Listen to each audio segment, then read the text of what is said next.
దేశ ప్రజలందరూ జరుపుకునేటువంటి జాతీయ పండుగ. ఇది దేశభక్తి, స్వేచ్ఛతో కూడినటువంటి స్వాతంత్ర ఫలం వెనుక ఎందరో మహానుభావుల స్వాధాల అర్పించి వాళ్ళ ప్రాణాన్ని, ధనాన్ని కోల్పోయి నిస్వార్థంతో దేశభక్తితో మనకి ఈ స్వాతంత్రాన్ని అందించారు. వాళ్ళలో చాలా మంది ప్రాణాల సైతం తెగించి నిరంతర కృషితో, పట్టుదలతో, అకుంఠిత దీక్షతో మనకి స్వాతంత్రాన్ని సంపాదించి పెట్టారు. వాళ్ళందరికీ మనం ఈ రోజు నివాళులు అర్పించాలి. మనం బ్రతుకున్నంత కాలం వాళ్ళని గుర్తుంచుకోవాలి, మననం చేసుకోవాలి. వాళ్ళలో మహాత్మా గాంధీ, జవహర్లాల్ నెహ్రూ, బాల గంగాధర్ తిలక్ మొదలైన ఎందరో త్యాగదనులు ఉన్నారు. వాళ్ళ ప్రాణాలను పణంగా పెట్టి, ధనాన్ని పక్కన పెట్టి వాళ్ళ దేశానికి ఎలాగైనా స్వాతంత్రం తేవాలన్న పట్టుదల, కృషితో మనకు సాధించి పెట్టారు. అయితే ఎన్నో ఉద్యమాలు చేసి స్వాతంత్రం తేవలసిన అవసరం ఏముంది, అంతకు ముందు ఏం జరిగింది ఒక్కసారి ఆలోచిద్దాం. మన దేశానికి స్వతంత్రాన్ని తీసుకురావడానికి ముందు, స్వతంత్రం రాకముందు మన దేశాన్ని 200 సంవత్సరాలు బ్రిటిష్ వారు పరిపాలించారు. వాళ్ళు వ్యాపార నిమిత్తం బ్రిటన్ నుండి సముద్ర మార్గాల ద్వారా తీర ప్రాంతాలను చేరుకొని మన దేశంలో స్థావరాలను ఏర్పాటు చేసుకున్నారు. అక్కడ పరిపాలిస్తున్న రాజులను కొంతమందితో స్నేహం చేశారు.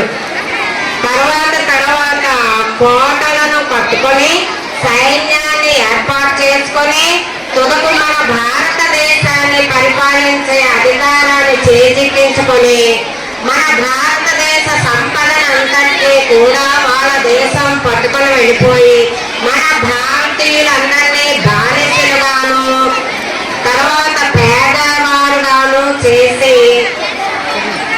తర్వాత బానిసలుగా మనల్ని బ్రతకనిస్తున్నారు.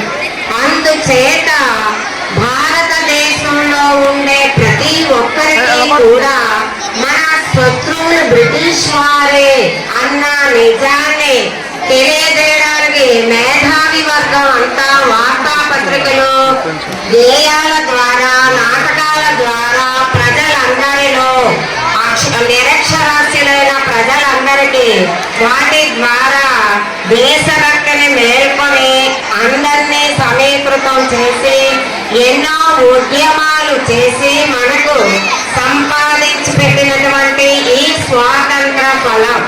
కాబట్టి దీనిని సద్వినియోగం చేస్తూ మన దేశాన్ని అభివృద్ధి పదంలో నడిపించే బాధ్యత మీ మీద, మా మీద కూడా ఉంది. ఇంకా మా కాలం అయిపోయినట్టే. దేశ భవిష్యత్తు భావితరాలైనటువంటి మీ మీదే ఉంది. ఈ దేశం మాకేమిచ్చింది అని కాకుండా ఈ దేశానికి మనం ఏమి చేశాం అని ప్రశ్నించుకొని దేశ అభివృద్ధిలో అందరూ పాలు పంచుకోవాలి. అంటే మీరందరూ బాగా చదివి దేశ అభివృద్ధికి పాటుపడాలి.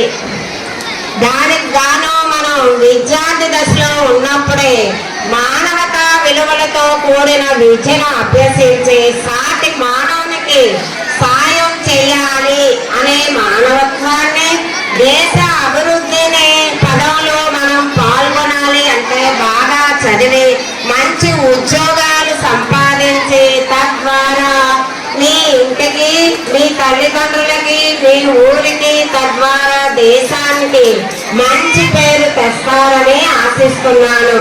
మన దేశం వర్ధమాన దేశం. స్వాతంత్రం వచ్చాక చాలా రంగాల్లో అభివృద్ధి సాధించాం. ఇంకా సాధించాలి అంటే భావి తరాల వారు అభ్యున్నతమైన భావాలు కలిగి సమిష్టి కృషితోనే చేస్తేనే అది సాధ్యం. అప్పుడే మన భారతదేశం అభివృద్ధి చెందుతున్న దేశాలలో జాబితాలో చేరుతుంది అని అనడంలో అతిశయోక్తి కాదు. కాబట్టి పిల్లలందరూ మీరు ఇవన్నీ అలవాటు అవ్వాలి అంటే క్రమశిక్షణ ముఖ్యం.